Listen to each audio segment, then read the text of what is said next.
Red emergency lights painted the glass of Riverton Memorial when the city locked it down from the outside. A rookie nurse performed 7 surgeries in 2 hours, and then the hospital froze. Not because they were grateful, because the charts didn't make sense and miracles don't come with a badge that says new hire. Picture it. Detroit, streets choked by barricades and shouting crowds, sirens trapped in traffic, and inside the trauma bay, 7 gurneys rolling in like a countdown you can't stop. Monitors screaming, gloves snapping, blood on the floor that no one has time to look at. The lead surgeon is blocked miles away, and protocol is suddenly just a word people hide behind. Stay to the end, and you'll see what happens when survival collides with secrecy. Like the video comment where you're watching from, and tell me this: if you were there, would you wait? If you were there, would you wait? Lena Hart had asked it like it was a simple choice, like the answer lived on the surface. In a hospital, nothing lived on the surface. Everything important stayed buried under layers of policy, under the calm voice of the overhead announcements, under the practiced smiles that people wore when they were trying not to feel scared. That morning, Detroit looked like it was holding its breath. The sky sat low and colorless over the river, and the streets near the medical district carried a nervous kind of traffic. Not the usual impatient honking and late commuters, but a steady flow of police cruisers and city trucks, cones stacked like warnings, portable barricades waiting to be unfolded. On the sidewalks, small clusters of people gathered with signs rolled tight in their fists like batons. They spoke in low voices at first, saving their lungs for later. Lena drove in with the radio off. The silence in her car was deliberate. She liked hearing the city itself, the timing of the lights, the way an engine sounded when it was pushed too hard, the distant wail of a siren moving somewhere that might not be reachable. She took side streets that she never needed to take, then circled the block once before turning into the parking garage. It was not superstition. It was a habit carved into her long before Riverton Memorial ever printed her badge. The garage smelled like concrete dust and old exhaust. A security camera rotated above the entrance, its motor whining softly. Lena noticed it without lifting her head. She parked on the 3rd level, even though the 2nd had open spaces backed in, shut off the engine, and sat still for 2 seconds. In the quiet, she listened for anything that did not belong. Footsteps. A door closing, too gently. The drag of rubber that meant a car rolling without power. She heard none of it. She pulled her hair tighter, grabbed her bag, and walked toward the stairwell instead of the elevator. The stairwell door was heavy, the kind that closed with a soft seal meant to contain smoke. Lena pushed it open with her shoulder, so her hands stayed free. Her sneakers made no sound on the steps. She counted them anyway.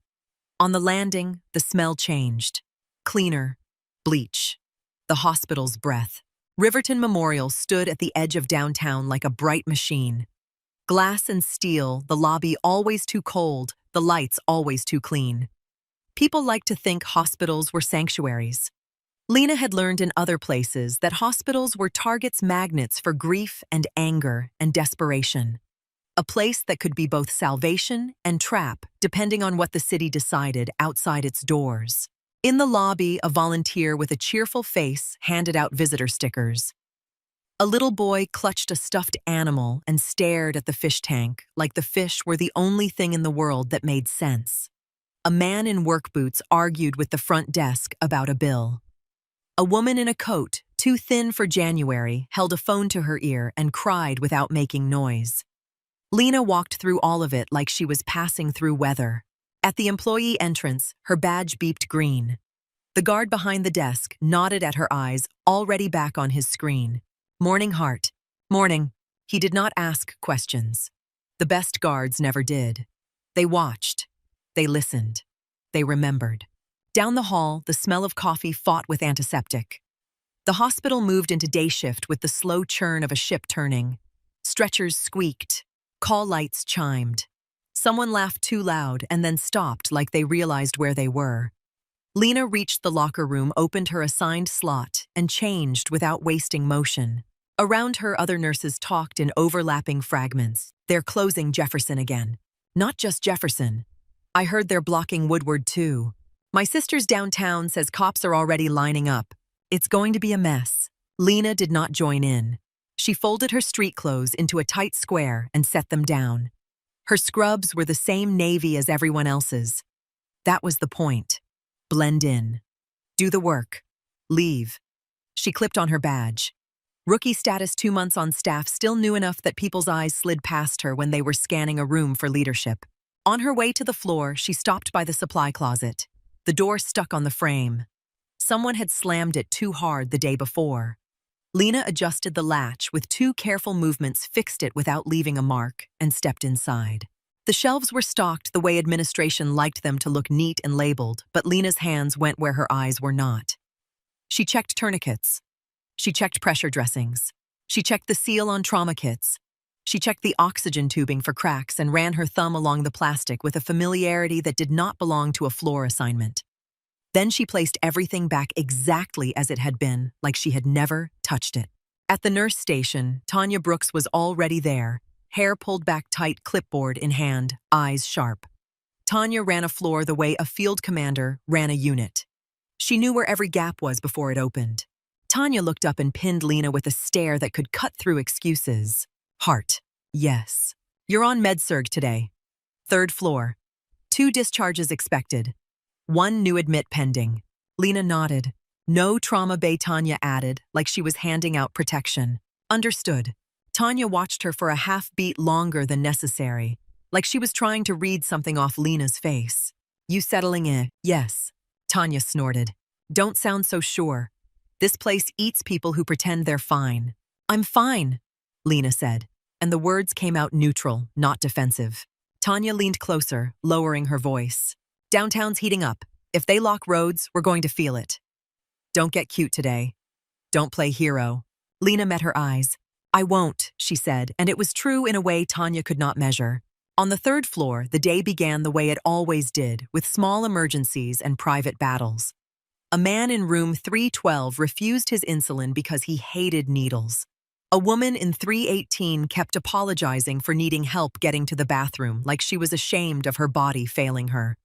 A teenager in 321 stared at the wall and answered every question with one word, his IV pole standing beside him, like a silent companion. Lena moved through rooms with steady hands and a voice that stayed low. She adjusted blankets. She checked lines. She listened to lungs. She documented everything with the speed of someone who had learned that time could be stolen if you did not guard it. In room 316, an older man named Mr. Donnelly complained about the food and then softened when Lena checked his pulse. You knew, he asked.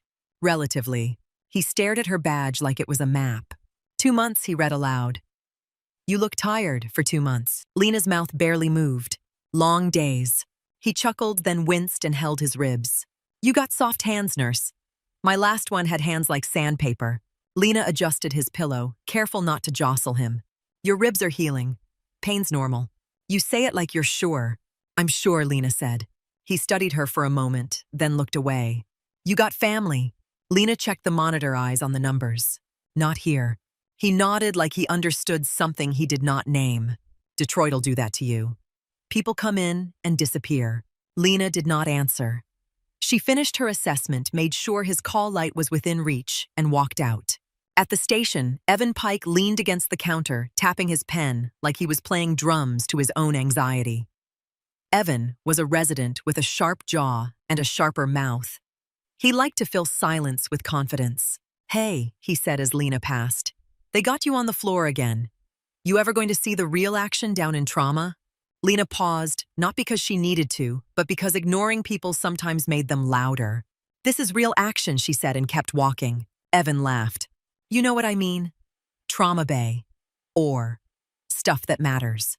Lena stopped again, turned slightly, and looked at him fully this time. This matters, she said, and her tone made the word heavy. They're alive. That's why it matters. Evan blinked, the smile slipping, as if he was not used to being spoken to like that by someone with a rookie badge. Sure, he muttered. Whatever you say. Lena went back to work. By late morning, the city's tension seeped into the hospital like smoke. Phones rang more often. A security officer appeared on the third floor and stood near the elevators, hands clasped behind his back, scanning faces. The overhead monitors in the hall showed local news footage. Protesters downtown, police lines, barricades being moved into place. The anchor's lips moved, but the volume was off, leaving only the visual rhythm of crowd movement and flashing lights. A hospital-wide email popped up on station computers, a short message with careful language. Due to civil activity in the downtown corridor, please plan for possible delays and restricted access. Staff are advised to remain on campus when possible. Tanya came up the stairs 10 minutes later, her stride fast. Listen up, she told the floor nurses. If you have lunch, take it early. If you have meds, stay ahead. We don't know what transport is going to look like. One of the nurses, Marcy, frowned. Are they closing roads? Tanya's eyes stayed hard. They're closing everything they can close. People are angry out there. We're going to keep doing our jobs, in here. Lena watched Tanya's face. There was anger in it, yes, but also something else. The weight of responsibility. The awareness that a hospital was not a separate world. It was a nerve center. If the city convulsed, the hospital would feel it first. Around noon, Lena finally stepped into the break room for water. A television played with the volume low enough that it did not feel like noise, just presence. The image showed a crowd packed shoulder-to-shoulder, signs raised high, police in helmets, a line of barricades braced on asphalt. Someone threw something. A helmet turned. The camera shook. A nurse sitting at the table shook her head.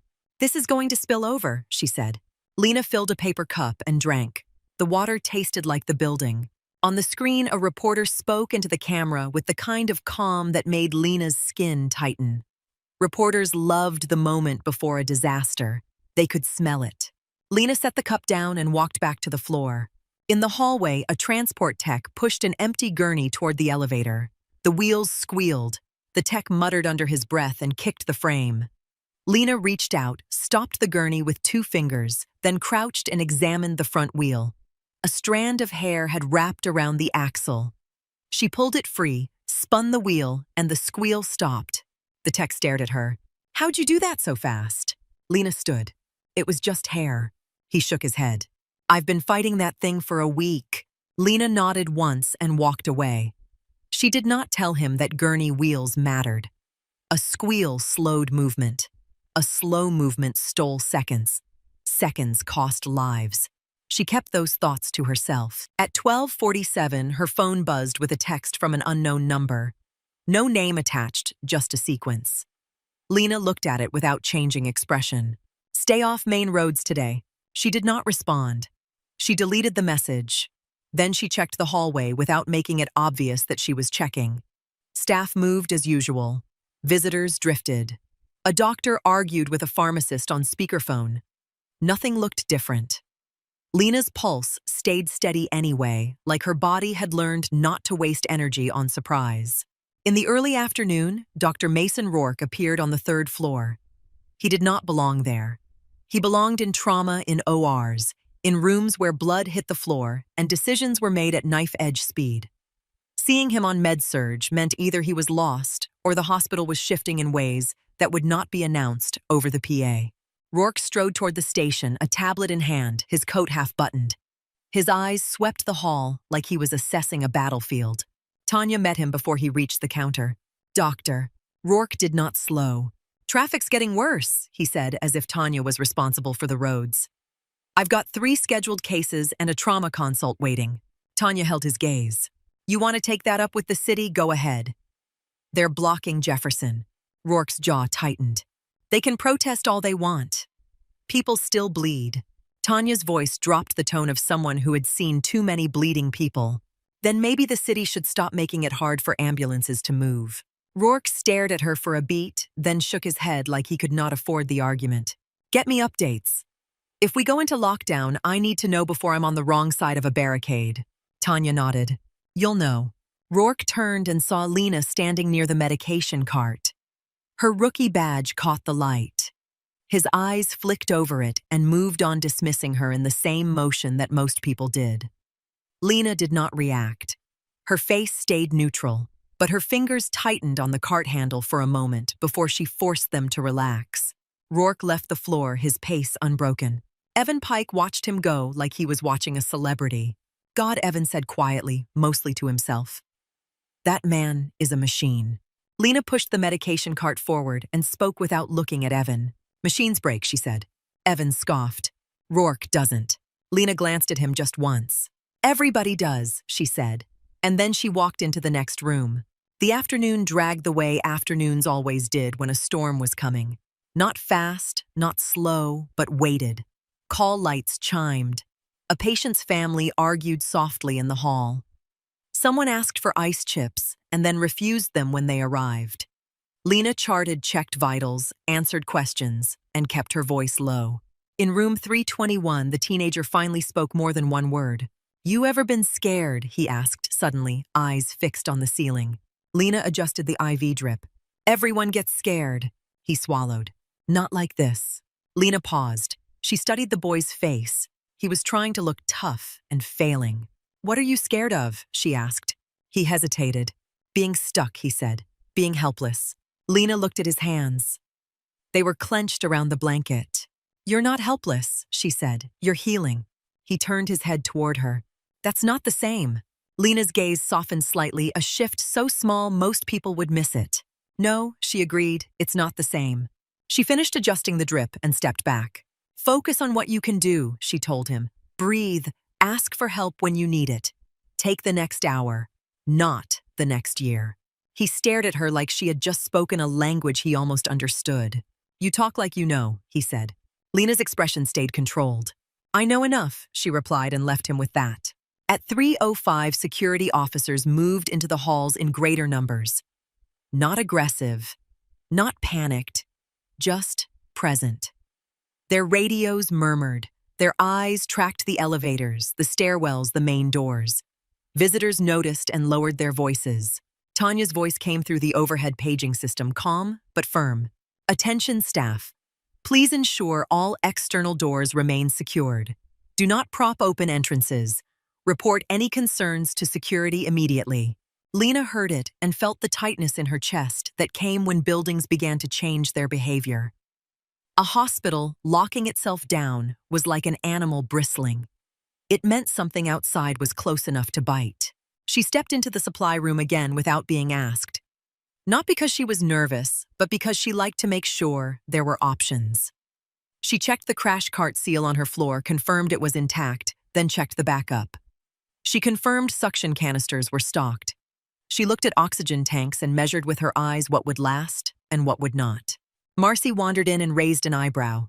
Planning for the apocalypse. Lena gave a small shrug. Planning for normal, she said. Marcy laughed once, then her face sobered. You hear anything? Lena shook her head. No. Marcy lowered her voice. My husband's a cop. He says they're pushing everyone back toward the hospitals because the streets are wider here. Isn't that insane? Lena's eyes lifted. They're moving crowds toward medical, Lena repeated softly. Marcy nodded angry. Yeah, like we don't have enough. Lena did not speak. Her mind pictured barricades, shifting routes, narrowing ambulances searching for openings like water, trying to find a crack. She pictured Rourke in his car somewhere, watching a line of helmets block his path. Lena left the supply room and walked to the window at the end of the hall. From the third floor, she could see over the tops of buildings toward the main artery roads. Traffic was clotted. A line of police vehicles sat like a wall. On the sidewalks, more people gathered. Their movements looked restless the way a crowd looked before it turned. Lena watched for a long moment, then she turned away. A nurse who stood at windows too long stopped hearing the call lights. Back at the station, Tanya's phone rang. She answered with a clipped tone. Yes, I understand. No, I'm not exaggerating. If you want a quiet hospital, you need to keep the streets clear for ambulances. She listened, her face hardening. That is not my problem, Tanya snapped. My problem is the people in beds. She hung up and rubbed her forehead. Evan Pike looked up. Administration, he guessed. Tanya's eyes flashed. Administration would file a complaint if a tornado didn't fill out the correct paperwork. Evan chuckled, then stopped when he saw Tanya's expression. Tanya looked at the nurses. Stay sharp, she said. Lena met her gaze. Tanya's eyes narrowed as if she was trying to decide whether Lena understood what she meant. Lena understood. Staying sharp meant staying alive in more ways than one. The hospital's rhythm continued, but it shifted, like the building knew it was being watched. Doors clicked shut more decisively. Elevator waits grew longer as security officers checked badges. The cafeteria ran out of hot coffee, and no one complained the way they normally would, as if small comforts were not worth the energy. At 4:12, a stretcher rolled off the elevator with a patient who was not on the third floor's list. A paramedic followed, face tight. "Where's trauma?" he demanded. A transport tech pointed without thinking. "Downstairs." The paramedic pushed the stretcher, hard wheels rattling. Lena watched him go. She noticed the patient's pale skin, the way one hand twitched against the sheet, the smell of gasoline still clinging to the paramedic's jacket. It was not a normal transfer. It was a warning drifting through the building before anyone had named it. Tanya noticed too. She stepped out from behind the station and watched the elevator doors close. "That wasn't scheduled," Tanya murmured. No one answered. No one needed to. Lena went back to charting. Her fingers moved quickly, but her ears stayed tuned to the building. Footsteps. Radios. The distant echo of voices rising somewhere below. At 4:37, another overhead announcement came through, this time from security. Due to external activity, all staff are advised to remain on campus until further notice. The words landed with a weight that made people glance at each other. A hospital asking staff to remain was not a request. It was a warning disguised as convenience. Lena felt her phone vibrate again. Another unknown number. She did not look at it right away. She waited until she was in a hallway with no cameras facing her directly, then pulled it out. "Lockdown likely. Stay inside." She stared at the message for 2 seconds. Then she deleted it again. The content was not new. It was the fact that someone was watching her day closely enough to send it. She slipped the phone back into her pocket and walked toward the stairwell. On the landing, she rested her hand on the rail and listened.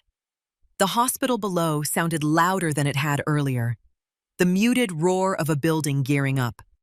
On the other side of the stairwell door, a security officer spoke into his radio. Crowds moving. They're pressing toward the medical corridor. Lena's eyes closed for a fraction of a second. She opened them again and walked back to the floor. In room 316, Mr. Donnelly called out as she entered. "Nurse," he said. "You hear that outside?" Lena adjusted his blanket. "I hear everything," she said. He tried to smile. "You think we're safe in here?" Lena looked at him, then at the window, then back. "We're as safe as the people in this building," she said. Mr. Donnelly nodded slowly. "That's not a yes." Lena did not answer with comfort she could not guarantee. She checked his vitals, wrote a note, and made sure his call light worked. Practical safety. The only kind she could offer. When she stepped back into the hallway, Tanya was there, her face pale, in a way Lena had not seen before. "Tanya," Lena said. Tanya's eyes flicked to her, then away, as if she could not afford to linger. "Get your charting caught up," Tanya said. "I need everyone ready to float if we get slammed downstairs." Lena nodded. "Understood." Tanya hesitated, then added almost under her breath, "And heart. Keep your head down." Lena met her eyes. "I do," Lena said, and the words sounded like an oath. Tanya turned and walked away. Lena watched her go, then looked toward the elevators. Somewhere below, the city pressed closer. Somewhere beyond, the glass sirens threaded through traffic. Somewhere a road closed that should not have closed. At 5:06, the third-floor lights flickered once, just a pulse, like the building blinked. The nurses paused. A patient called out in alarm. A monitor beeped, then steadied. Lena did not pause. She checked the nearest crash cart seal again, without thinking, then returned to the station, hands-moving posture, calm. The hospital ran on routine until routine stopped being enough. At 5:11, the trauma radio on the wall downstairs cracked to life with a burst of static that cut through the building's hum. Static snapped through the trauma radio like a bone breaking. The voice that followed had the flat cadence of someone reading off facts because feeling them would slow their hands. "Riverton Memorial, this is Medic 12. Mass casualty. City bus involved in multi-vehicle collision at Jefferson and I-75. Multiple ejections. 7 critical. We are 5 minutes out." On the third floor, the words traveled faster than the elevators. They moved through vents and intercoms, and the subtle way staff turned their heads at once like a school of fish sensing pressure. Tanya's voice cut through the hall before anyone had time to ask what it meant. All hands. Trauma activation. If you're not pinned to a patient, you're moving downstairs. Now. A nurse at the station blinked. Tanya, we have meds due. Then you bring them with you, Tanya said. You chart later. You breathe later. You move now. The overhead paging system chimed that calm corporate tone that always sounded wrong in a crisis. Trauma team to the emergency department. Trauma team to the emergency department. This is a mass casualty activation. Call lights kept flashing anyway. A patient called for water. A TV kept playing silent footage of barricades downtown. Normal tried to keep its grip while something sharper slid underneath it. Lena took one step toward the supply room, then stopped, not because she froze, but because she listened. The building had a different sound now, a low vibration of motion starting. Doors opening and closing faster, the distant squeal of gurney wheels in a hurry. Radios murmuring in clipped codes. Marcy grabbed Lena's sleeve as she passed. Do we go? Lena looked at her. Stay with your patients unless Tanya pulls you. Marcy swallowed. You're going. Lena did not answer that. She reached into the supply closet and pulled out 2 trauma packs, then 3 more. She did it without looking like her hands already knew which shelf held what. She handed one to Marcy. Pressure dressings, Lena said. Tourniquets. Saline. Marcy stared. Why do you know where everything is? Lena's eyes flicked down the hall toward the elevators. Because it gets used, she said. Tanya appeared at the end of the corridor, moving fast eyes, scanning faces. Heart. You're floating. Understood. Tanya's gaze narrowed, not suspicious more, like she was measuring Lena against an invisible scale. You stay with me, Tanya added. Lena nodded once. Yes. They moved for the stairwell because the elevators were already jammed. A transport tech barreled out, pushing an empty gurney like it was a weapon. Trauma bay's calling for more stretchers, he shouted. Tanya held the stairwell door for Lena, then for 2 more nurses, then for Evan Pike, who arrived with his resident badge swinging and a look on his face that tried to be excited and failed. This is it, Evan muttered half to himself. This is what we train for. Lena did not look at him. Then train while you move, she said.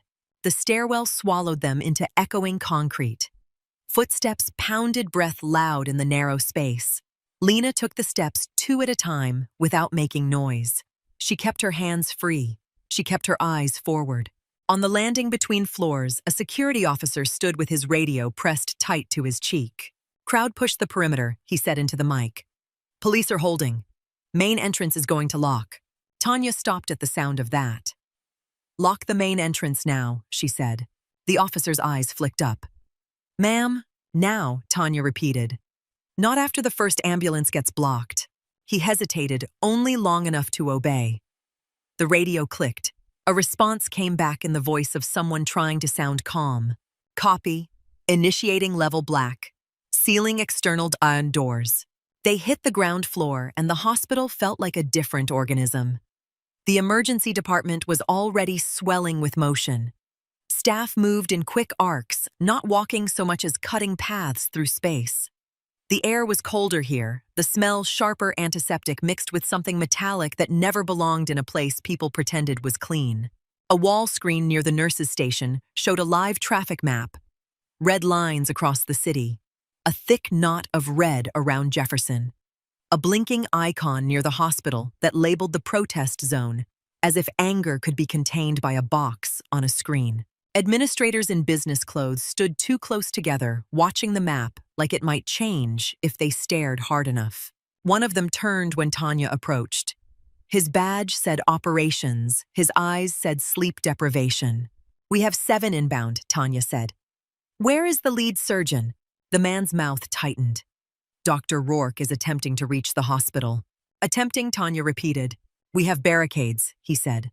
Police are not letting vehicles through. Then we need him walking, Tanya said. Get him on foot. The administrator shook his head. The perimeter is closed. Even staff are being turned back. Tanya leaned in, her voice low but sharp. Then you find me a surgeon already inside these walls. The man glanced around, helpless. We have residents.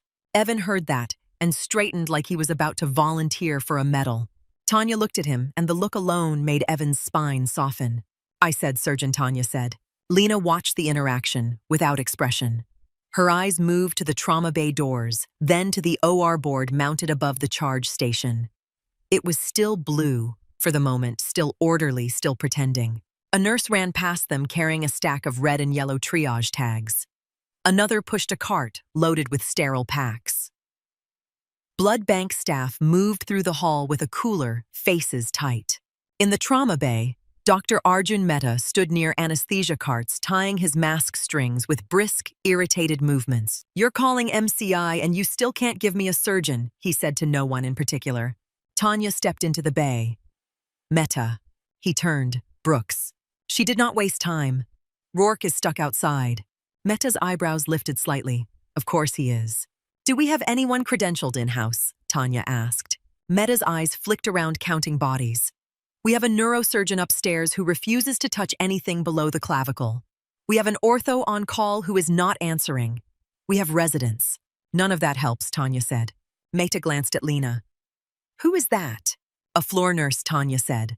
Mehta's gaze lingered a beat too long, as if something about Lena's stillness bothered him. Then a voice from the hallway shouted, Ambulance 1 is 2 minutes out. The room changed. Conversations died mid-sentence. Hands moved faster. The hum of the building rose like a storm approaching. Outside the bay doors, the first siren arrived as a low, building vibration. Then the sound grew not closer in the usual way, but layered, as if the siren was trapped in city traffic and screaming at walls. A paramedic burst through the doors first, not with a gurney, yet but with a face that said the gurney was coming, whether they were ready or not. We have 7, he shouted. 2 unstable chest, 3 abdominal, 1 pelvic crush, 1 pediatric with head trauma. We're losing 1 in transport. Tanya's eyes narrowed. Name. The paramedic shook his head. No time. He's 60 seconds from arrest. The first gurney slammed through the doors behind him. A young man, face-gray lips, cracked blood seeping through a makeshift dressing taped across his chest. His eyes were wide and unfocused, tracking nothing. Penetrating chest, the medic said. Rebar. We sealed it. Breath sounds absent left. BP is 60, over palp. Mehta moved in. Needle decompression, he snapped. Lena was already at the side rail, snapping on gloves. She did not announce herself. She did not ask permission. She stabilized the patient's head with 2 fingers and watched the monitor. Heart rate climbing. Oxygen dropping. The rhythm jagged like a wire fence. The needle went in. Air hissed out. The patient's chest rose unevenly. The oxygen ticked up by a fraction. Another gurney arrived. Blunt abdominal, someone shouted. Seatbelt sign. Distended belly. Pressure tanking. A third gurney. Pediatric. 8 years old. GCS dropping. The trauma bay became a conveyor belt of panic. Voices stacked commands, overlapping hands reaching in from every angle. The floor was suddenly crowded with bodies that had nowhere else to go. Tanya tried to impose structure like a net thrown over a storm. Tag them. Red tags to OR priority. Yellow to imaging if stable. We need fast exams now. Get ultrasound. A resident rushed in with an ultrasound wand, face pale. Evan Pike hovered close, trying to be useful, eyes darting from patient to patient. What do you need? He asked Tanya. Tanya did not look at him. Do not get in the way. Evan flushed. I can intubate. I can place lines. Mehta snapped. Then place a line. Stop auditioning. Evan moved to the second patient, hands shaking slightly as he tried to hide it. Lena watched him for half a second, then stepped close enough to speak without raising her voice. Anchor your elbow, she said to Evan. Your hands will stop floating. Evan looked at her, startled. What? Anchor, Lena repeated. Do it. He did, and his hands steadied, not because of magic, but because the advice was correct. His eyes widened, and he went back to work without another word. A nurse ran to Tanya with a phone. Administration on line 2. Legal is asking who is authorizing surgical intervention. Tanya snatched the phone. This is Brooks. We are in active resuscitation. Yes. No. I am not waiting for a committee. I need surgical authorization now. On the screen above the station, the OR board flipped. Blue turned to red. A column of 7 red flags appeared, each with a number, each with a ticking timer next to it. It looked like a countdown, like a list of people the hospital was already failing. Tanya's voice rose sharp with rage. I do not care what the policy says. If you want consent forms, you can fill them out while I keep these people alive. She listened, her mouth tight. No surgeon physically present, Tanya said. Correct. Her eyes slid to the bay doors, as if the answer might walk in if she stared hard enough. It did not. Meta looked up from the first patient. Brooks. His pressure is falling again. Tanya ended the call with a hard tap and stepped in. Massive hemothorax, Meta said. He needs a chest tube now? Do it, Tanya said. Meta's eyes narrowed. And then what? He needs an open chest. The first patient coughed, blood bubbling at his lips. The monitor screamed a high-pitched alarm. The rhythm dipped. Lena felt the room's fear spike like a fever. She felt people start to look toward doors, toward authority, toward any place responsibility could hide. Her mind did not run toward the doors. It ran toward the numbers. 60 over palp, oxygen struggling, heart rhythm brittle. The pediatric patient on the third gurney made a small sound, not a cry, just a soft exhale that sounded like the last of something. A nurse checked the child's pupils and swallowed hard. They're uneven. Tanya's gaze snapped there. Get CT ready. Meta shook his head. If her pressure drops in the hall, you lose her. Tanya's mouth opened, then closed. She was trying to thread a needle with a fist. She turned in a tight circle, scanning for options that did not exist. Where is Rourke? She demanded at no one. As if summoned by the name, a phone on the counter buzzed. Tanya grabbed it. Rourke, she said. His voice came through tinny, strained, layered with street noise and shouting. I'm 2 miles out and I'm not moving, Rourke said. They have barricades. Police are turning cars around. I tried the back route and it's blocked too. Tanya's eyes burned. Get out of your car. I did, Rourke snapped. I walked 3 blocks and got stopped. They're not letting anyone through. They don't care about my badge. In the background, someone shouted and Rourke's voice dropped as if he turned away. I'm trying, he said. And it was the first time Tanya heard something like frustration that bordered on fear. What's your status? Tanya looked at the bay. Blood. Glass fragments in hair. Hands pressing into wounds. We have 7 critical, she said. We are holding them with our fingernails. We need you. Silence for a beat. Keep them alive, Rourke said. I'm coming. The line clicked off. Tanya stared at the phone like it had betrayed her. Then she shoved it into her pocket and lifted her chin. All right, she said. We stabilize and we wait. The word wait hit Lena like cold water. Lena's eyes moved from patient to patient. She saw how little time wait actually meant.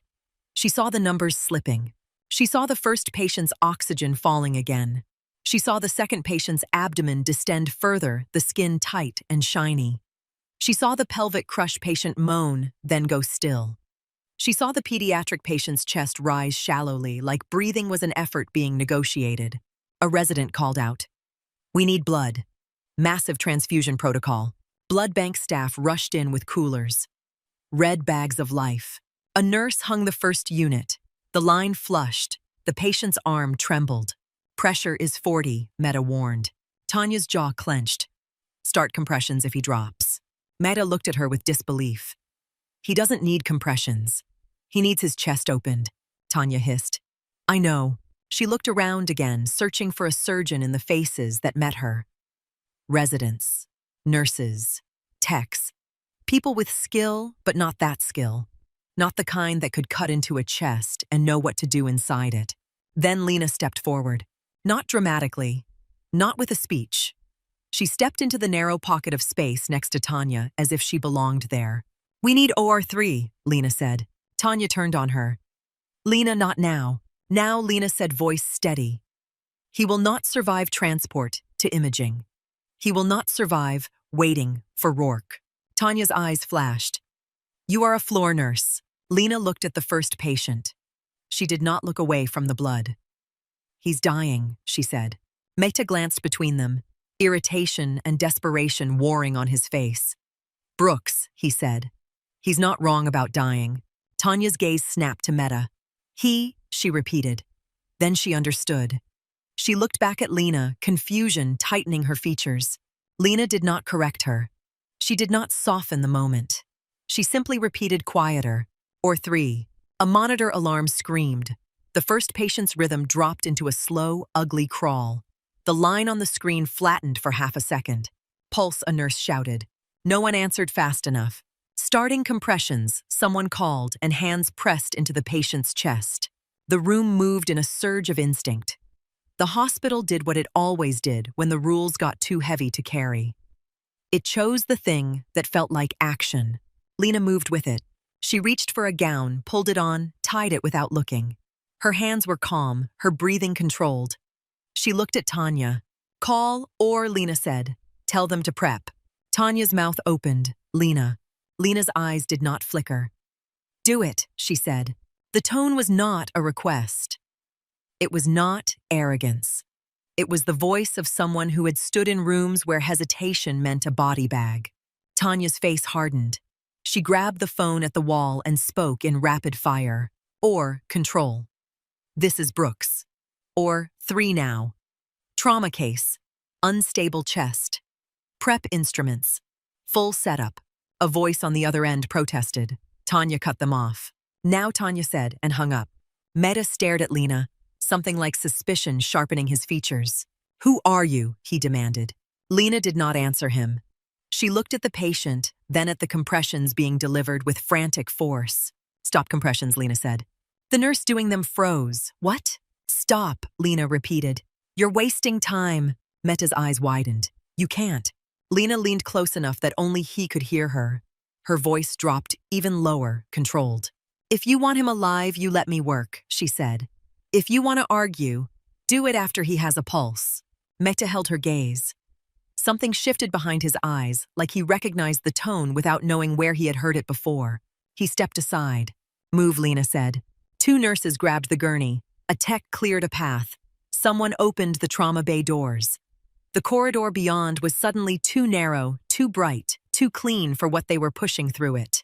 The gurney rolled fast wheels, rattling oxygen tank clanking against the frame. The patient's chest dressing darkened with fresh blood. The monitor on the gurney screamed in sharp bursts. Tanya jogged alongside, phone pressed to her ear, barking updates into the line for OR. Meta kept one hand on the patient's airway eyes, never leaving the numbers. Evan Pike ran behind them, breath harsh. "I can assist," he called out. Tanya snapped without looking back. "Then be useful and fetch units." Blood. Now. Evan veered off at a sprint. They passed the main entrance. Behind the glass, the crowd was visible, faces pressed close, signs raised. Police officers formed a line, shields up, bodies tense. Someone in the crowd pounded on the glass, not in rage at the hospital, but in rage at everything. The sound did not carry through, but the vibration did faint in the floor. Security doors slid shut with a heavy click. The hospital sealed itself tighter. As they hit the OR corridor, the air changed. Less chaos here, more controlled urgency, sterile lights, smooth floors, the smell of iodine and metal. 3 doors stood open. Inside, a scrub nurse laid instruments out with trembling precision. A surgeon was supposed to stand at the center of that room. The place where authority lived. The place where decisions were made with blood on gloves. Lena walked straight into it. She stopped at the sink, turned on the water, and began to scrub. Her motions were economical. Each stroke counted. Each second used. She did not glance at the clock. She did not look to see if anyone was watching. Meta stepped into the doorway, still holding the airway, and finally said it again, louder. "Who's leading this?" Lena looked up, water running down her forearms, eyes steady. "I am," she said. Tanya stood behind her, the weight of what she had allowed settling on her face. Meta's jaw tightened. "You're a nurse." Lena rinsed shut off the faucet with her elbow and reached for the sterile towel. "I'm whatever he needs right now," she said. The patient's monitor screamed again. The line dipped. The oxygen dropped. The room snapped into motion around the sound. Lena dried her hands, stepped into the gown, and held out her arms without asking. A tech tied her in place. Gloves snapped over her wrists. She moved to the table as the patient was transferred. Blood smeared onto the sterile drape in a dark bloom. The compressions stopped. The room held its breath for half a beat. Lena put her hands on the patient's chest, felt the frantic vibration of life slipping away, and looked at the instruments laid out in a neat line, shining under surgical light. "Scalpel," she said.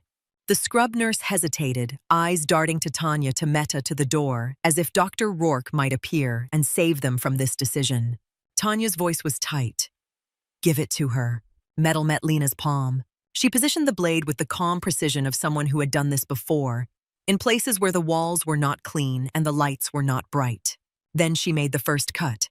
The scalpel slid through skin with a clean, practiced pressure that did not hesitate. For a moment, the room forgot to breathe. Suction flared as blood pooled faster than anyone wanted to admit. The scrub nurse's eyes widened above her mask, the whites stark under the surgical lights. Meta adjusted the ventilator settings with sharp movements, watching oxygen numbers climb and fall like a bad heartbeat. "Pressure is 38, he said. Lena did not look up. She widened the incision hands, steady shoulders relaxed, as if the noise around her was a distant radio she could choose to ignore. Her fingers moved deeper, found the problem by feel and memory, not by searching. "Chest spreader," she said. The words landed like a command that had been spoken 1,000 times in places where no one argued.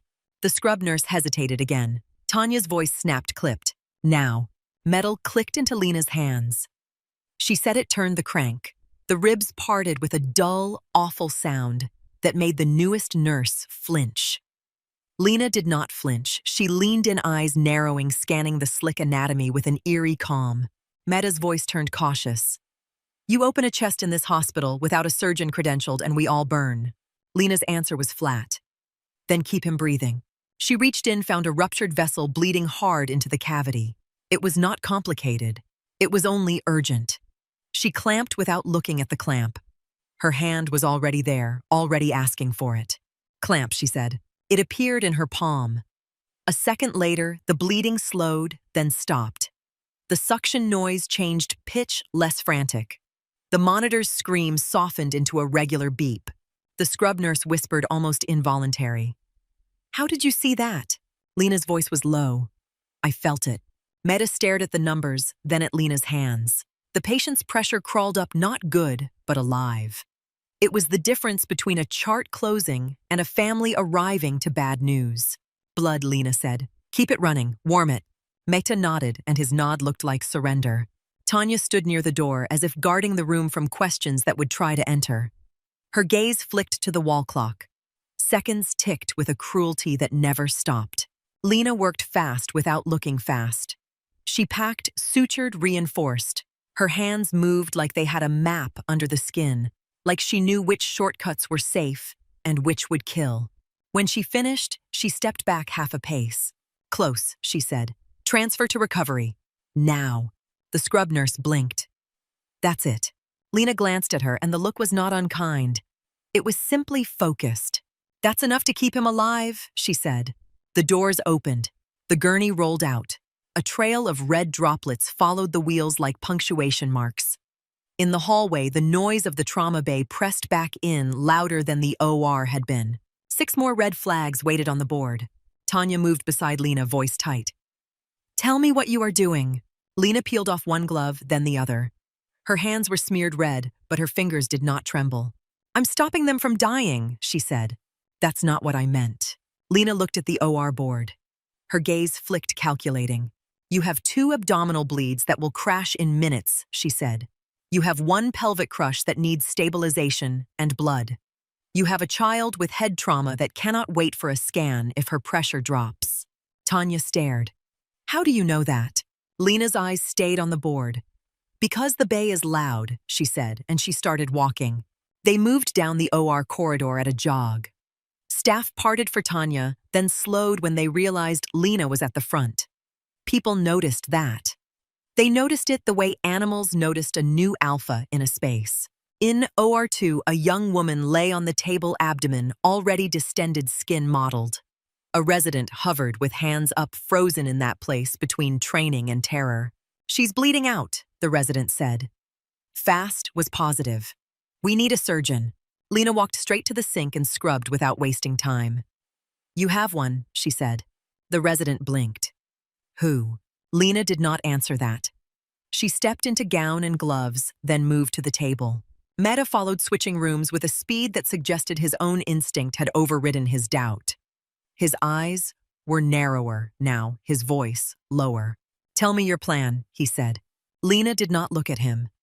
Keep her asleep, she replied. Keep her warm. Keep her pressure barely alive. Do not chase normal numbers. Meta swallowed. You want permissive hypotension. Lena finally glanced up. I want her to stop bleeding before we pretend she is stable. Meta's eyes held on hers a fraction longer. Then he nodded again, sharper this time. Understood. The incision opened.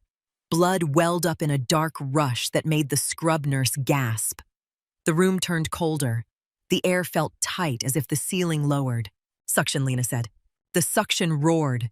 Lena's hand disappeared into the abdomen, searching with purpose. She did not poke and guess. She moved like she had already found it.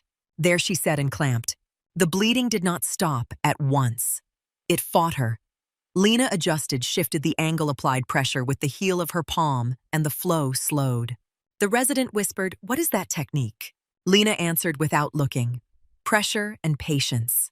She worked deeper, tying off what needed tying, packing what needed packing.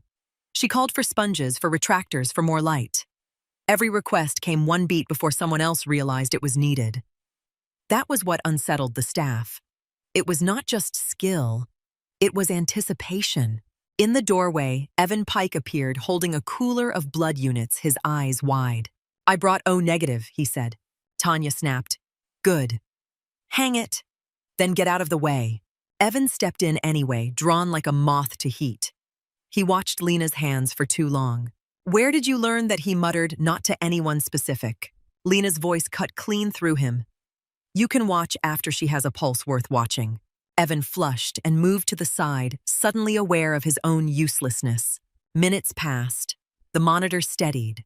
The bleeding came under control. Lena closed with quick, clean sutures, then stepped back.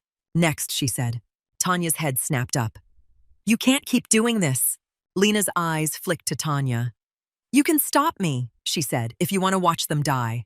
Tanya's throat tightened. She looked away. She did not answer. One was chaos when they arrived. The pelvic crush patient had dropped pressure again. A nurse pressed hard on a dressing hand slick with blood. The man's skin had turned waxy, the kind of pale that looked like it belonged to a body already halfway gone. Meta's jaw clenched. He's losing volume faster than we can replace it. Lena studied the patient's pelvis. She spoke without raising her voice. Binder is too loose, she said. A tech glanced up. It's tight. It's not, Lena replied. She stepped in, adjusted the binder with a sharp tug that made the patient grunt, then go still. The pressure reading ticked up by a fraction. Meta noticed and blinked. How? Lena did not answer. She looked toward the wall where orthopedic instruments sat sealed and unused. Call ortho, she said. Tanya's laugh was brittle. They're not answering. Then we stabilize without them, Lena replied.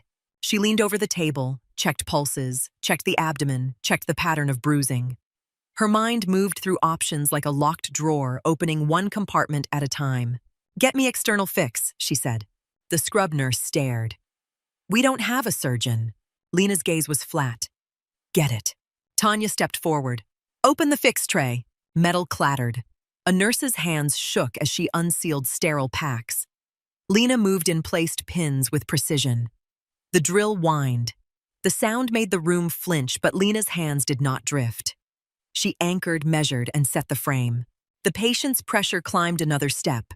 Meta exhaled through his nose, something like disbelief, smoothing into grim respect.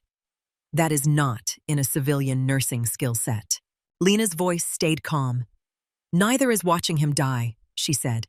When the pelvic frame was in place, Lena packed controlled bleeding and signaled to wrap and move. ICU, she ordered. A tech hesitated. We still have the child. Lena's gaze shifted down the corridor toward the pediatric OR. The air seemed to change when she looked that way, as if the building itself understood the difference between an adult bleeding and a child slipping away. They reached the pediatric room and found silence. Not peace.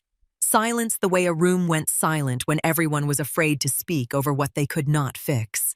The child lay small on the table, dark curls stuck to her forehead with sweat.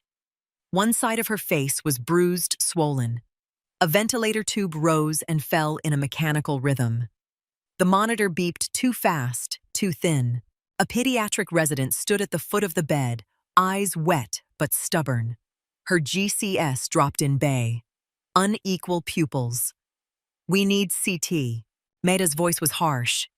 "If you roll her and she arrests in the hall, you have no CT problem. You have a death problem." The resident's lips trembled. "Then what do we do?" Lena stepped closer. She looked at the child's face, then at the monitor. The numbers told their story. Lena's gaze sharpened. "Her pressure is rising," she said quietly. The resident blinked. "That's good." Lena's voice stayed low. "Not with that heart rate and that pupil." Mehta's eyes narrowed. "Cushing response," he murmured. The resident swallowed suddenly, understanding. "Brain swelling." Lena looked at the instrument tray, then at the anesthesiology cart. Her voice remained steady. "We need to relieve pressure," she said. The pediatric resident's face went pale. "We don't have neurosurgery here." Tanya's voice cracked slightly. "Rourke is still out." Lena's jaw tightened once. It was the first visible crack in her calm, a single muscle tensing. "Prep," Lena said. The word fell heavy. The room reacted as if she had said something forbidden. A child. A skull. A nurse with a rookie badge. The pediatric resident shook his head. "You can't." Lena looked at him. Her eyes were clear-focused and entirely without softness. "Watch me," she said. Mehta's voice went quiet. "If you do this, you own it." Lena did not look away. "I already do." She scrubbed again, slower this time, not because she hesitated, but because precision mattered more here. She stepped in gloved-gowned and moved to the table. The pediatric resident stood frozen until Tanya grabbed his arm. "Help," Tanya snapped. "Or leave." He stayed. Lena palpated gently marked requested instruments.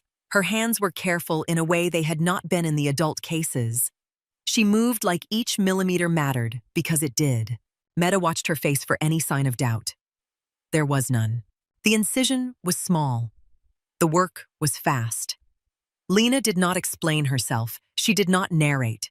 She did what had to be done and let the room catch up. When pressure eased, the monitor slowed, then steadied. The child's oxygen improved. The pupil response shifted toward normal. The pediatric resident let out a sound that was half sob, half laugh. He pressed a hand to his mask as if to hold himself together. "Oh my God," he whispered. Lena stepped back. Her hands were red again. She looked down at the child for a moment longer than she had looked at any adult patient. Then she turned away. "ICU," she said. "Now." In the corridor outside the OR board still glowed red. Fewer red flags now, but not enough. Tanya's voice shook as she walked beside Lena. "You just did something that will get you erased." Lena glanced at her. "People get erased every day," she said. "Usually the ones on those tables." Tanya swallowed hard. "Who are you?" Lena did not answer. She kept moving. They took the 5th case next, an abdominal bleed complicated by a clotting problem that made every suture threaten to fail. Blood oozed from places that should not ooze. It was not dramatic. It was relentless. Mehta's tone turned tight. "She's coagulopathic. We're chasing a leak in a sinking boat." Lena nodded once, then stop patching and start bailing. She called for plasma platelets, calcium. She corrected temperature. She pressed packed and worked with a brutal efficiency that made the room fall into her rhythm. Evan Pike returned with another cooler sweat on his forehead. "We're running low on O negative." Tanya snapped, then switched to type specific when labs confirm. "Stop talking and hang it." Evan moved quickly, and for the first time, his hands did not shake. He was learning not from lectures, but from the raw speed of necessity. Between cases, Lena did not sit. She did not drink water. She did not pause in the doorway to collect herself. She stripped gloves, scrubbed, regowned, and kept going, like momentum was the only thing holding the hospital upright. Staff began to move differently around her. They stopped questioning and started predicting. The scrub nurse in OR2 placed instruments in the order Lena liked without being told. A tech adjusted lights before Lena asked. Meta stopped offering commentary and started giving options like a partner, not a skeptic. Even Tanya changed. Her voice stayed firm, but her eyes kept flicking to Lena's face, the way someone watched a fuse and tried to guess how long it had left. On the sixth case, a complication hit that had nothing to do with the injury.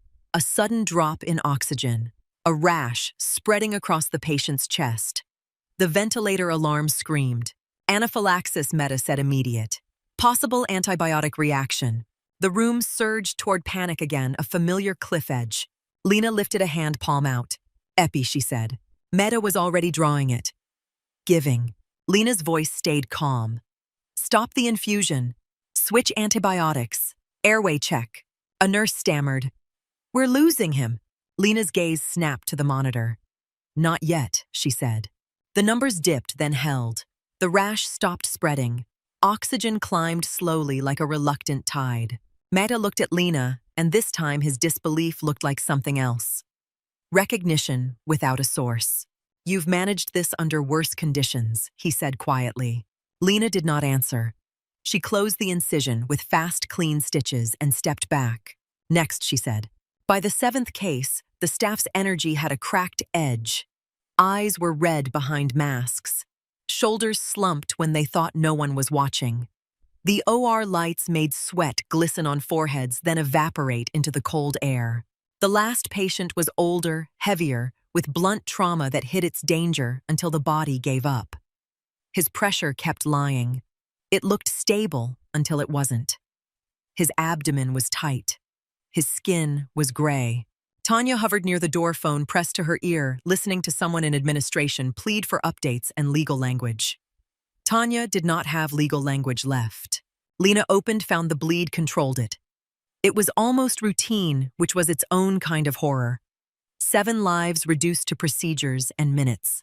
As she tied the final knot, the monitor steadied into a rhythm that sounded like permission. Lena stepped back from the table and pulled off her gloves. Her fingers were wrinkled from scrubbing, her knuckles reddened. For the first time, she rolled her shoulders and the motion looked like pain. The scrub nurse asked in a voice barely above a whisper, Are we done? Lena looked at the OR board through the doorway. All green. Yes, she said. The word should have felt like relief. Instead, it landed heavy like the silence after gunfire, when you realize your ears are still ringing. In the corridor, staff stood in clusters, staring at the board, staring at each other, staring at Lena as if she might suddenly disappear if they blinked. A nurse near the wall made a sign of the cross without realizing she had done it. Tanya walked up beside Lena slowly. Her voice was hoarse. 7, she said. Lena nodded once. 7, she replied. Meta stepped out of the last OR, pulling off his mask. His face was pale with exhaustion. He looked at Lena like he was trying to solve an equation that refused to balance. You did not miss, he said. Lena's mouth tightened. They were bleeding, she said. Bleeding is honest. Tanya's phone vibrated again. She ignored it. Her eyes stayed on Lena. Where did you learn? Tanya began. The sound of doors slamming at the far end of the corridor cut her off. The air changed. Not the busy rush of staff, but something sharper. Someone arriving with anger and authority. Footsteps came fast, heavy, purposeful, echoing off the sterile walls.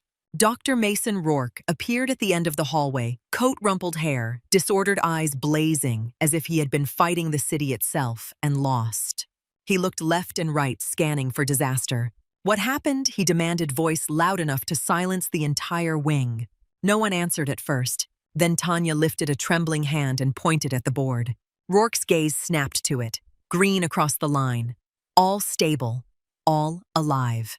His expression shifted, anger giving way to confusion, then to something colder, almost afraid. He stepped closer, eyes narrowing, and his voice dropped. Who ran my operating rooms? No one moved. The corridor felt narrower than it had 5 minutes ago, like the walls had shifted inward to hear the answer. A few people stared at the green board, like it might change if they kept looking. Others stared at their shoes, suddenly fascinated by the shine on the floor. Tanya Brooks swallowed once. Her throat worked like she was trying to push down something sharp. Then she turned her head slow and her eyes landed on Lena. It was not a dramatic gesture. It was a simple one. A direction. Rourke followed it. His gaze hit the rookie badge first. The word, "New Hire," was printed in small letters on the plastic. The photo was recent, the smile absent. Then his eyes lifted to Lena's face, to the calm posture, to the way she stood with her hands folded loosely, as if she was waiting for instructions, not judgment. His expression tightened disbelief, hardening into anger. "That's a joke," he said. Lena did not blink. "No." Rourke stepped closer. He smelled like the outside cold air and sweat and exhaust. His eyes flicked to Tanya, then to Meta, then back to Lena again. "Tell me I heard wrong," he said. Tanya's voice came out hoarse. "You didn't." Meta spoke next, quieter than Rourke, but steadier. "The patients are alive." Rourke's jaw flexed. Alive is not a credential. He held out his hand for a tablet. Someone passed it to him without meeting his eyes. Rourke scrolled, fast fingers moving with the certainty of a man who lived inside data. Case times, room assignments, anesthesia notes, blood products. The names of patients who should have died twice. Rourke slowed. He scrolled again, then back up like he expected the entries to rearrange themselves into something that matched reality. He looked at Lena again. 7, he said. 2 hours. Lena nodded once. Yes. Rourke's voice rose, not shouting yet, but sharp enough to cut. "You are telling me that while the city blocked every route to this hospital and my team was compromised, a floor nurse decided to perform 7 major trauma surgeries." Lena's eyes did not move. "I decided not to let 7 people die waiting." The words landed and stayed there. The corridor fell quiet in a different way. Not the quiet of fear, but the quiet of recognition. Everyone in that hall knew what it felt like to be trapped between policy and pulse. They just had not seen someone pick a side so cleanly. Rourke took a slow breath through his nose. "Are they stable?" "All of them," Lena said. 2 will need secondary procedures later." Rourke's gaze flicked to Meta. "Complications." Meta shook his head, still looking at Lena, as if the answer embarrassed him. "None during procedures. Hemodynamics improved." She moved fast. She moved clean. Rourke's eyes narrowed. Meta did not flinch. "Yes." Rourke shifted his stance, shoulders squaring. "Who authorized her?" Tanya's lips parted. She looked like she wanted to speak and did not want to speak at the same time. Lena answered before Tanya could. "No one." A few people inhaled sharply. A resident near the wall muttered something under his breath that sounded like prayer mixed with panic. Rourke stared at Lena as if she had slapped him. "No one." "There was no time," Lena said. Rourke's voice went low. "Time does not erase law." Lena's tone remained even. "Neither does law stop bleeding." Rourke held her gaze. Behind him, the double doors at the end of the corridor opened again, and a cluster of administrators pushed into the hallway with clipped smiles that did not belong in a trauma wing. A man in a suit adjusted his tie, as if that could anchor him to control. A woman with a clipboard moved beside him, eyes darting from the board to the blood-stained cuffs still visible on Lena's sleeves. "Dr. Rourke," the man said, relieved to find a person with an official title. "We need an incident report immediately. Legal is on standby." Rourke did not turn. Read the board. The man glanced, saw the green, and his relief lasted half a second. Then it collapsed into something tighter. Who performed the surgeries, he asked, already knowing he would hate the answer. Tanya's voice was tired. "Lena Hart." The man's smile twitched and failed. "That is not possible." Lena's voice did not change. "It happened." The woman with the clipboard stepped forward, trying to sound gentle while aiming a knife. "Ms. Hart, can you confirm your role at Riverton Memorial?" "I am a registered nurse," Lena said. The woman's pen hovered. "And you performed surgical interventions?" "Yes." The man's eyes widened. "Without privileges?" "Yes." The word yes echoed in the hall like it had weight. Rourke finally turned his face hard. "Where is security?" A hospital security officer was already there, standing just far enough back to pretend he was not listening close enough to stop someone from running. The administrator swallowed. "We need to isolate her pending review." Rourke's head snapped toward him. "We isolate the person who just kept 7 people alive. We protect the hospital," the man said. and the sentence sounded like it came from a manual. Rourke stepped closer to the man until the man took an unconscious step back. The hospital exists to protect patients, not the other way around. The administrator opened his mouth again. No words came out. Tanya cleared her throat. Families are arriving. That shifted the hall like a change in pressure. The trauma wing always belonged to staff until families came. Then it belonged to grief and hope. Down the corridor, a woman in a winter coat rushed past a security checkpoint, eyes wild, hands shaking. A nurse intercepted her, guiding her with practiced firmness. "This way," the nurse said. "Please slow down." The woman grabbed the nurse's sleeve. "Is he alive? Please tell me he's alive." "Your son is stable," the nurse said. "He is in recovery." The woman's face crumpled. She sobbed without sound at first, then with it clutching her own chest as if her body needed to remember how to breathe. Another family arrived, then another. A man in a work jacket with grease under his nails dropped to his knees in the hallway when he heard the word stable. A teenage girl pressed her forehead to the wall and cried into her sleeve. A grandmother held a phone up for someone on speaker and kept repeating, "He's alive! He's alive!" Lena stood near the wall and watched it happen like someone observing weather from behind glass. Her face remained controlled, but her hands tightened together, for a moment knuckles whitening, then loosened again. A woman broke from a cluster of staff and walked straight toward Lena, ignoring the administrator trying to block her. "Are you the one?" the woman demanded, eyes bright with tears. "Are you the one who saved them?" The administrator reached out. "Ma'am, please." The woman shoved past him with surprising strength. She grabbed Lena's hands. Lena did not pull away. "Thank you," the woman said, the words spilling out raw and unpolished. "Thank you. I don't care who you are. Thank you." Lena looked at the woman's face and gave the smallest nod. "Your family is waiting," Lena said quietly. "Go to them." The woman held on for a beat longer, then let go and stumbled away, escorted by a nurse. Rourke watched the exchange.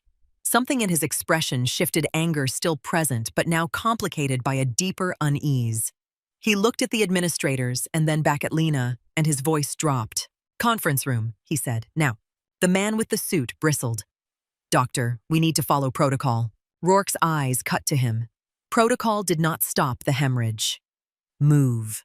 They moved Lena into a consult room near administration, a small space with a table that had seen too many difficult conversations. The fluorescent lights were too bright.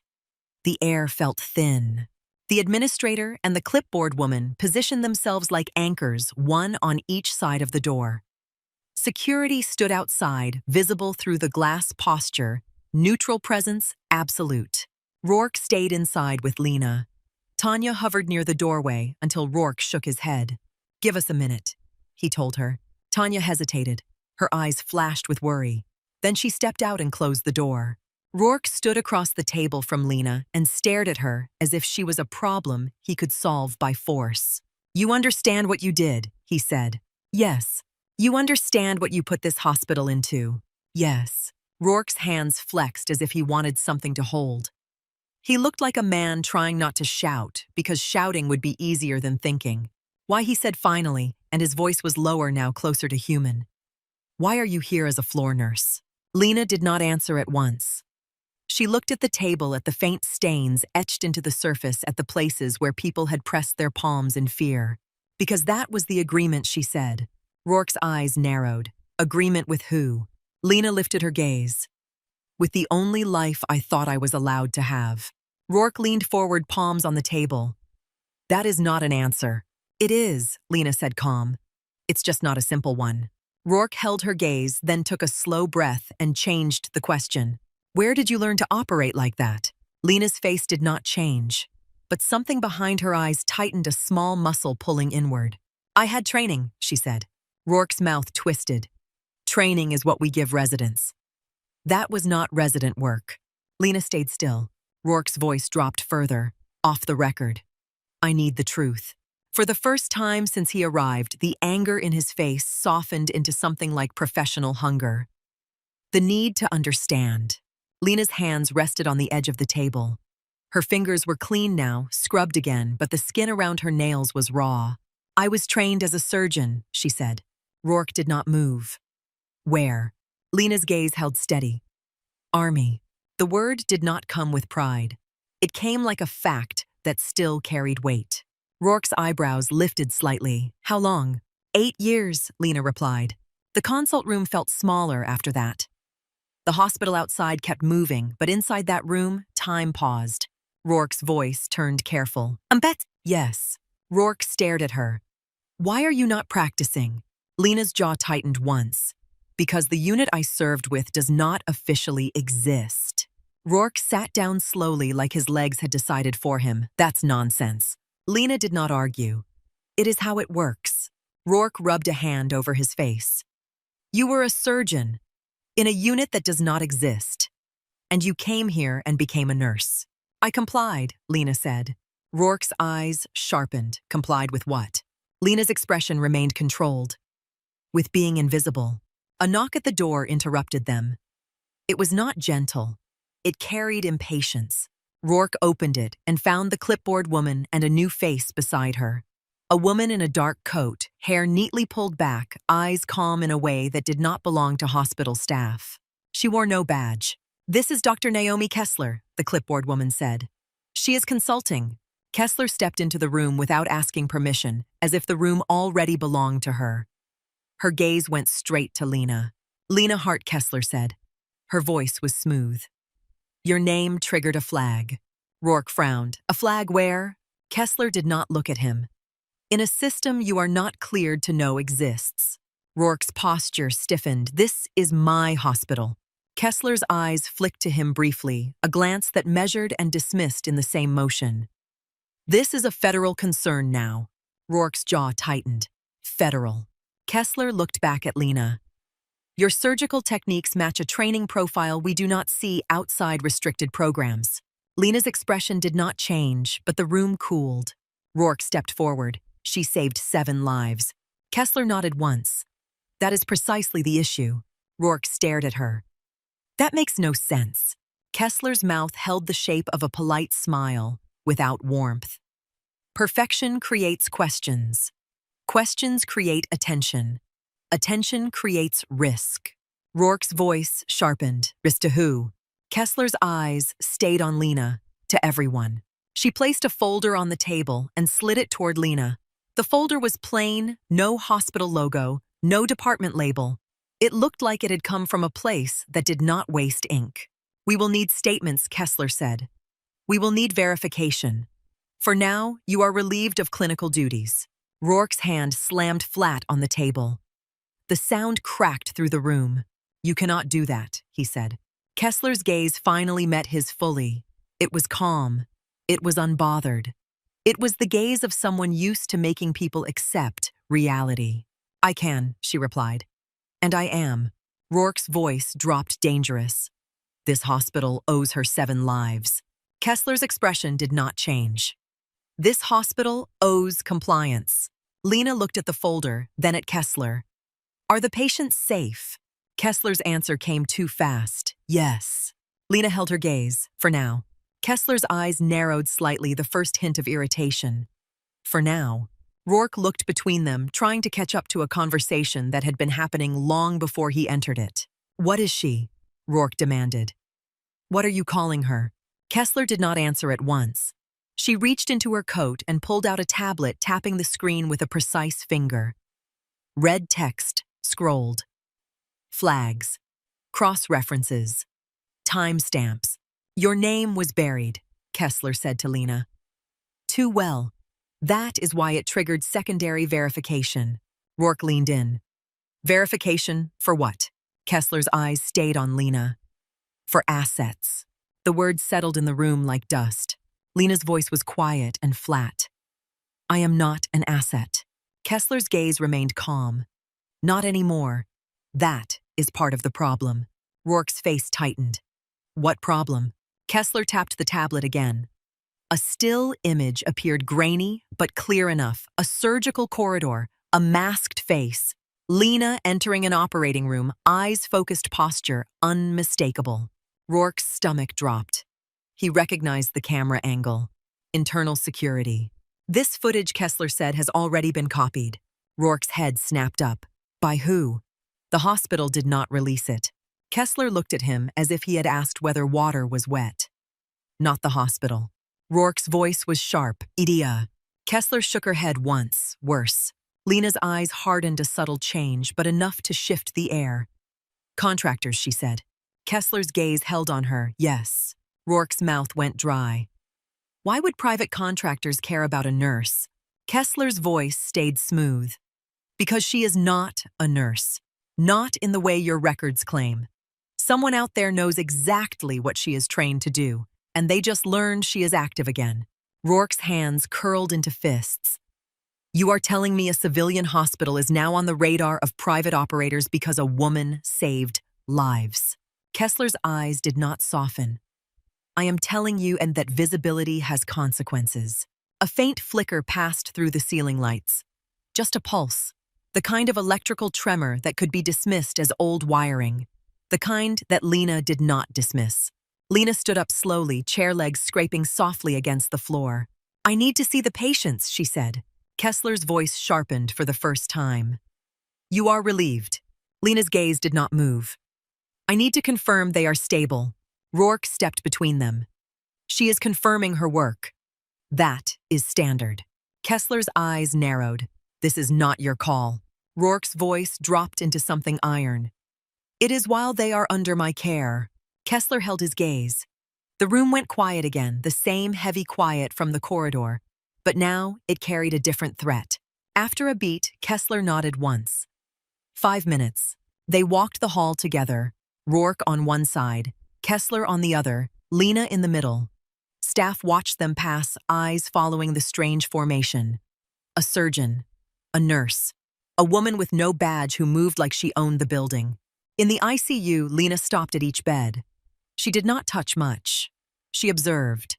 Monitors, dressings, drain output, skin color, the small details that told the truth. All 7 were alive. One of them, the youngest, lay with eyes open, hand weakly gripping a nurse's fingers. The child's breathing was steady, the ventilator no longer screaming. The sight hit Lena's face in a way nothing else had, a brief softening that vanished as quickly as it came. Rourke saw it. His expression shifted again, like respect, trying to push through rage. Kessler watched Lena's face without blinking. When they left the ICU, the hallway felt different. Security officers stood in new positions. One near the elevator bank was not wearing a Riverton patch. His posture was too still, too trained. Kessler's phone buzzed. She glanced at it, then at Lena. We have confirmation, Kessler said. Your unit was not just classified. It was compartmentalized. Different agencies believe different versions of what happened to you. Lena's jaw tightened. Some thought I was dead. Kessler nodded. Others thought you were compromised. Rourke's voice went hoarse. And now, Kessler looked at him. Now they know she is here. They returned to the small holding office near administration. The door closed behind Lena with a soft click that sounded too final. Kessler placed the folder back on the table. Administrative leave. Effective immediately. Rourke stood outside the glass for a moment, staring at Lena through it, like he was trying to decide what kind of fight he was in. Lena sat down slowly, hands folded posture, calm. The building hummed around them, quieter than before, as if Riverton Memorial had learned a new kind of silence. Then somewhere beyond the door, measured footsteps approached the office, unhurried and deliberate. The footsteps stopped outside the glass.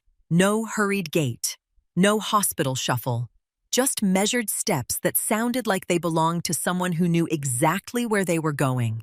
Lena did not turn her head. She watched the reflection in the window, instead, the faint shape of a man standing where a hospital guard should have been. The posture was wrong. Too still, too balanced, hands not resting ready. The handle moved. Dr. Naomi Kessler entered alone this time. No clipboard, no tablet.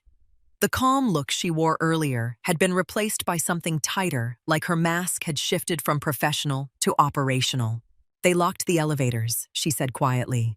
Rourke was already in the hall, having refused to leave the office area. He pushed through the door behind her.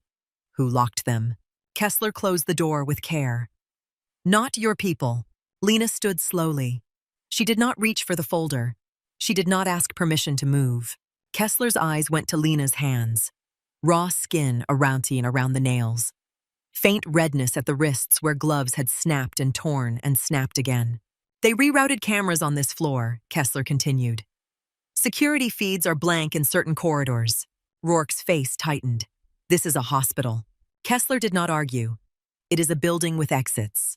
Lena looked at the glass wall and the figure outside. The man did not move. How much time? Lena asked. Kessler hesitated, then answered honestly. Minutes. Rourke stepped forward, jaw clenched. This is insane. She saved lives. Kessler's gaze held steady.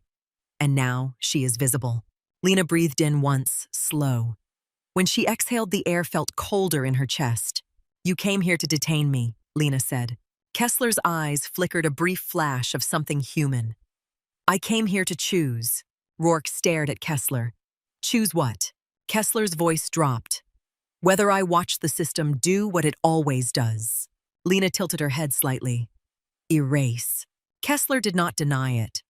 Bury you in reviews, interviews, quiet threats. Long enough for the people who copied that footage to decide what they want. Long enough for someone to show up with paperwork that no one can refuse. Rourke's hands curled into fists. Then we fight it. Kessler glanced toward the glass again. You fight with committees. They do not. Lena's eyes stayed on the man outside. He is not hospital staff. Kessler nodded once. No. Rourke took a step toward the door. I will call Detroit police. Kessler's answer was immediate. Do not. Rourke stopped. Why? Kessler's voice remained calm. Because then this becomes a scene. A scene becomes a report. A report becomes a file. A file becomes leverage. Lena reached for her jacket draped over the chair and slid it on without haste. She checked the inside pocket out of habit and found nothing.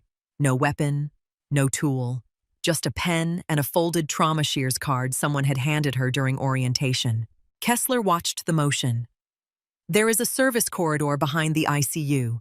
It leads to an old ambulance bay that was decommissioned years ago. No cameras, no badge access. Rourke stared at her. You are helping her leave. Kessler's jaw tightened. I am helping her stay alive. Rourke turned toward Lena, voice rough. You cannot just disappear. Lena looked at him. Her expression stayed composed, but the fatigue in her eyes was no longer hidden. I have done it before, she said. Rourke swallowed anger, fighting with something that looked like fear. Then tell me what to do. Lena held his gaze. Keep the patients safe. Keep their care clean. Do not let anyone rewrite what happened in those rooms. Kessler's phone vibrated. She glanced down, then back up, and the smallest tension pulled at the corners of her mouth. They are moving now, she said. Outside the glass, the man shifted his weight. His radio hand rose slightly. Lena stepped closer to the door. Not to open it. To listen. The building did not sound like a hospital anymore. It sounded like an operation. Quiet, coordinated. Doors opening softly. Footsteps spaced the way trained people spaced them. Kessler moved first. She opened the door a crack and looked out. Her body blocked the view. She spoke to someone in the hall in a tone that carried authority. She is in interview. Maintain position. A low voice answered. Kessler nodded once and closed the door again. Rourke's eyes widened. You just lied to them. Kessler met his gaze. I am buying time. Lena's voice stayed low. Then we move. Kessler led them out through a back door that should have been locked. It opened on a narrow service passage lined with pipes and yellowed signage. The air smelled of dust and old disinfectant, the scent of spaces that existed for emergencies no one wanted to think about. They walked fast without running. Running drew eyes. Running made noise. Lena's steps were silent. Rourke's were not, but he tried. At the first turn, they passed a maintenance room. A fluorescent light buzzed overhead. Kessler paused, listening. She held up 2 fingers, then pointed. 2 more footsteps. Not close, but approaching. Kessler pushed a door open and guided them inside. It was a storage area with shelves of outdated equipment. Wheelchairs with chipped paint, boxes labeled with years-old inventory codes, a hospital hiding its own history in cardboard. They waited without speaking. Lena watched the gap beneath the door. A shadow crossed. Then another. Voices murmured. The sound moved on. Rourke breathed out slowly, control slipping. "This is unreal." Lena looked at him. "It is routine," she said. Kessler opened the door again and continued down the corridor. They reached the ICU access hall. Through a window, Lena saw a nurse adjusting a monitor lead on the youngest patient. The child's hand was still wrapped around someone's fingers. Alive. Present. Lena stopped for half a second. The sight hit her in the chest not as pride, but as a sharp grief that she swallowed quickly. Kessler noticed. "Go," she said, firm but not unkind. Lena moved. Rourke followed, eyes scanning every corner like he was seeing his own hospital for the first time. "How do you know these routes?" Kessler did not look back. Buildings like this always have a second skeleton. They passed a locked door with a faded sign that read, "Ambulance Bay C." Kessler pulled a key card from her coat and swiped it. The light blinked green. Rourke stared. "You said no badge access." Kessler pushed the door open. No hospital badge access. Cold air spilled out. The bay beyond was dim, coated in dust, the floor marked with old tire stains that had never been scrubbed away. One overhead light flickered weakly, as if it resented being used. A vehicle sat near the far wall. Dark, unmarked, engine running, no plates. Lena's eyes narrowed. "This is already staged." Kessler's voice stayed level. "I called in a favor." Rourke took a step toward the vehicle. "Who else knows about this?" Kessler glanced at him. "Not enough people to stop it." Lena walked to the passenger door. She did not touch it yet. She looked back once toward the hospital interior. In the distance through the open door, she heard the faint beep of monitors and the muted voice of staff. Life continuing inside walls that pretended they were safe. Rourke reached for Lena's wrist, stopping her gently. His grip was firm, the way surgeons held a limb steady during a procedure. "This cannot be the end of it," he said. Lena looked at his hand, then up at his face. "It ends when they decide it ends," she replied. Rourke's jaw flexed. "Then we do not let them decide." Lena's expression softened by a fraction. "Keep your hands on your patients," she said. "That is where you win." Kessler opened the passenger door. "Now." Lena slid into the seat. She did not buckle the belt until the door shut. She watched the hospital through the windshield like she was memorizing it. Kessler leaned in slightly, voice low. "Do not use your phone. Do not go home. Do not go anywhere your name is attached to." Lena nodded once. "Understood." Rourke stood at the bay entrance, face hard, helpless anger simmering under his control. "If they come back here looking for you," he said, "I will not lie." Lena met his gaze. "Then do not," she said. "Just do not make it easy." The driver, unseen in the shadow, shifted the vehicle into motion. The car rolled forward, tires whispering over dusty concrete. Kessler stepped back, letting the darkness swallow her again. The bay door eased closed behind them. Detroit night pressed in as the vehicle moved through back streets, avoiding the main arteries where sirens and crowds still fought for space. The city looked different from this angle, less like a skyline, and more like a maze built to trap the unprepared. Lena kept her eyes on reflections. Store windows, rearview mirrors, the spacing of headlights behind them. She counted turns without needing to see a map. They crossed into a quieter neighborhood, then onto an industrial road lined with warehouses. The city noise fell away, replaced by the low, steady sound of tires and engine. Her phone vibrated in her pocket. No caller ID. Lena did not answer right away. She watched the road. She waited for the vehicle to crest a rise where streetlights thinned and sightlines opened. Then she raised the phone to her ear. A man's voice came through, calm enough to be cruel. "This line is not secure." Lena closed her eyes for a beat. The voice was familiar in the way certain sounds never left the body once they entered it. "You are late," she said. A pause, the faintest hint of amusement. "We were not sure you would surface again." Lena stared at the darkness beyond the windshield. "What do you want?" 7 surgeries in 2 hours tends to make waves," the voice replied. You were careful. You were perfect. Perfection draws eyes. I am not yours, Lena said. Another pause longer this time. No. But you are visible. Visibility has consequences. The line went dead. Lena lowered the phone, placed it in her lap, and looked at her hands. The skin was raw. The nails were clean and still looked stained. The driver's voice came from the shadows, quiet. Problem. Lena's answer was simple. They know. The vehicle did not change speed.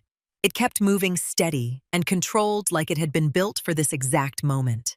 They switched cars once in a parking lot behind a closed diner. The second driver said nothing. Lena said nothing. She moved from one seat to another and kept her head down. The city lights thinned. The roads opened. By dawn, Riverton Memorial was no longer behind her in any direction that mattered. It was a point on a map that she did not open. In the days that followed, Detroit news ran stories about a mass casualty crash and an unusually high survival rate. The articles praised the hospital team. They quoted officials. They showed footage of ambulances and flashing lights and families hugging in hallways. No one said Lena Hart's name on camera. At Riverton, Rourke sat through meetings that felt like interrogations. He spoke in clinical terms and refused to turn it into a spectacle. He protected the patients first because it was the only ground he could hold without permission. Kessler's name disappeared from the internal directory within 48 hours. A short email stated she had been reassigned. No forwarding information. No signature. Inside the ICU, the youngest patient asked who had been in the room with the steady voice. Nurses smiled and said, "You are safe now," and changed the subject. Families brought flowers. They brought food. They brought gratitude that had nowhere to land cleanly. Lena did not watch any of it from a distance. She did not have the luxury.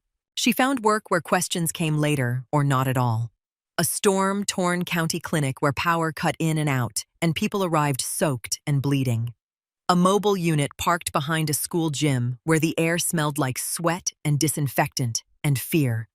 A rural emergency room with 2 doctors and 1 overworked nurse who thanked her without asking for paperwork. Lena stitched. She stabilized. She cleaned wounds that should have been cleaned days earlier. She placed lines with calm hands while generators rattled and wind shook the walls. In one clinic, a young nurse watched her close an incision with a speed that looked impossible. The nurse's eyes were wide, not with envy, but with a kind of hope. "Who are you really?" the nurse asked when the room finally emptied. Lena rinsed her hands under a sink that ran brown for a second before clearing. She dried them slowly. Outside rain hit the window in hard streaks. She looked at the young nurse, then at the hallway where the next patient waited. "Someone who did not look away," she said. The young nurse swallowed as if the words fit into a space in her chest that had been empty. Lena picked up her kit, walked out, and went back to work.